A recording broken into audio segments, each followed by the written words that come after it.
O my soul, why are you heavy laden within me?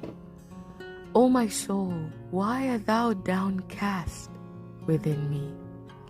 This is a question that David posed his soul, and it's a question that you can as well.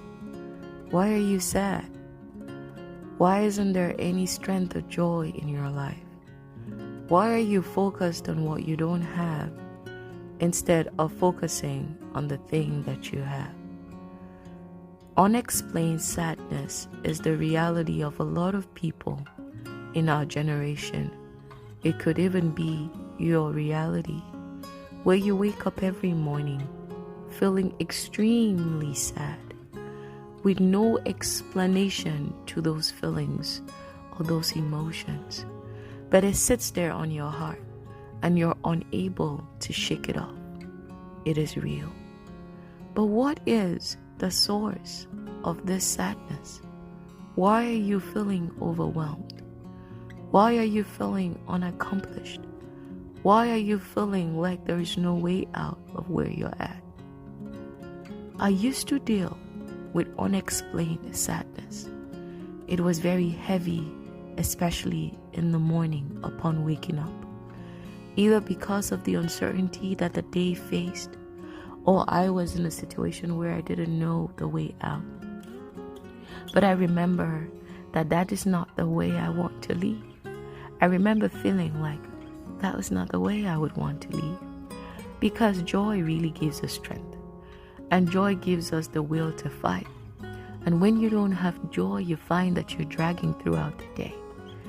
And I got tired of this feeling, and I wanted a way out. And I do remember that God says that He will take away the spirit of heaviness and give us a garment of praise, a garment of laughter. And so I then knew and realized that praise is the weapon of war for sadness, unexplained sadness. And so when I start to feel that unexplained sadness hovering around me, then it is time for me to take into account the wonderful things that have happened in my life, the things that I prayed for before that I now have and enjoy, and start to thank God for those. Meaning that when I play the song to dance with all my heart and all my might, it is not just a physical exercise. It is my heart bursting out in thanksgiving. And that thanksgiving and gratitude waters down, beats down, fights down the unexplained sadness. I always would say, when you see me praising, it is not an exercise, it is warfare. I am warring that spirit of unexplained sadness. I came here today to encourage you that you should pay attention to all the things that you have that are working for you, rather than what you don't have, rather than the many no's. Even in a million no's, I say focus on the one yes, because the one yes will give you the hope, it will give you the joy, it will give you the strength to continue to fight and forge on. It will change your perspective so that you're not only looking at what you don't have, you're paying attention to what you have. It is a strategy. It is not being content with little. It is not being mediocre. It is a strategy to find the hope and the strength that you need to continue to forge on. Because you guess what? The Bible says that a dead lion is worse off than a living dog. Meaning that when you are alive, there is hope.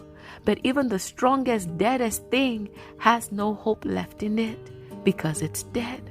So we must keep hope alive. That is the goal, to keep hope alive through joy, by finding the strength through thanksgiving and gratitude for what you have. If this is you, I encourage you to think about the great things that you have, the wonderful things that God has done, and set out and burst out into a time of praise, and watch how the sadness disappears.